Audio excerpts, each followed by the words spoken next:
Merci, Monsieur le Président. Monsieur le secrétaire d'État, mes chers collègues, le numérique apparaît comme un facteur de notre résilience face à la crise sanitaire. Il a permis le maintien de l'enseignement, de l'activité économique ou du lien social.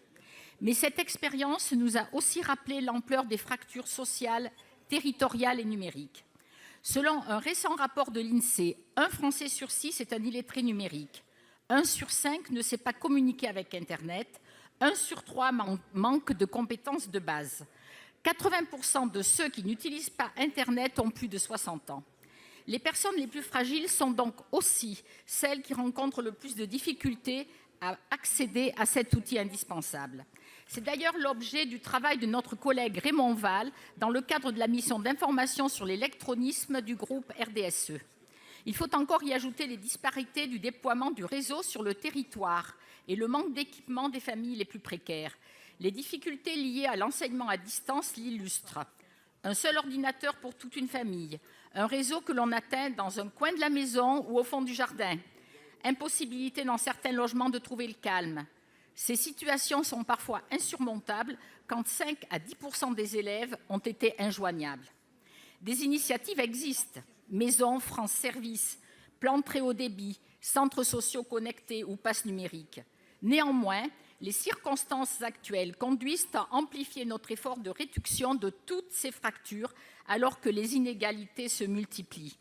Si le confinement a accru l'intérêt pour le télétravail, cette perspective se solde aussi par des attentes déçues dans de nombreux territoires.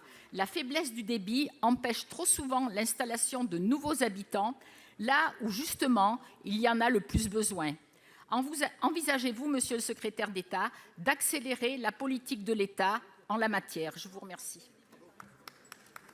Merci. Monsieur Cédric O, secrétaire d'État chargé du numérique. Merci, Monsieur le Président, Mesdames et Messieurs les sénateurs, Madame la sénatrice Josiane Costes. Vous évoquez une réalité particulièrement cruelle qui a été celle du confinement, qui préexistait au confinement, puisque c'est une réalité que les élus sur le terrain, les services sur le terrain connaissent extrêmement bien, qui est cette réalité entre les gens qui sont connectés et les gens qui ne le sont pas. Et d'ailleurs, c'est une réalité qui va au-delà du cas particulièrement problématique des personnes âgées, puisque quand vous allez dans une session de formation de Pôle emploi, comme j'ai eu l'occasion de le faire, vous avez énormément de jeunes qui sont très forts pour aller sur les réseaux sociaux, mais qui ont énormément de mal dès lors qu'il s'agit de s'actualiser sur Pôle emploi, de faire un CV ou même de forwarder un email.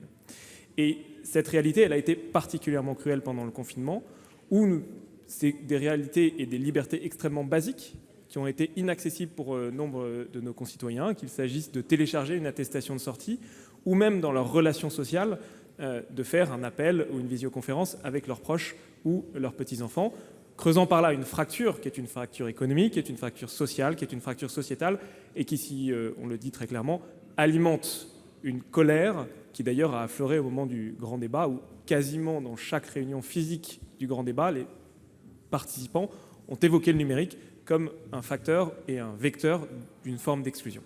Alors nous devons faire plus, nous devons travailler sur la connexion, c'est ce que nous faisons avec Agnès Pannier-Runacher et Julien de Normandie. Nous devons accélérer sur l'équipement. Vous avez cité l'exemple des familles avec un seul ordinateur. Quand 5 enfants doivent suivre l'éducation à distance, c'est un énorme problème. Et nous devons faire particulièrement un effort sur les usages, puisqu'il ne suffit pas d'avoir la connexion. Encore faut-il savoir se servir d'Internet pour accélérer. Il y a un certain nombre de politiques publiques qui ont été mises en place depuis 3 ans. Pour accélérer dans la réduction de la fracture numérique.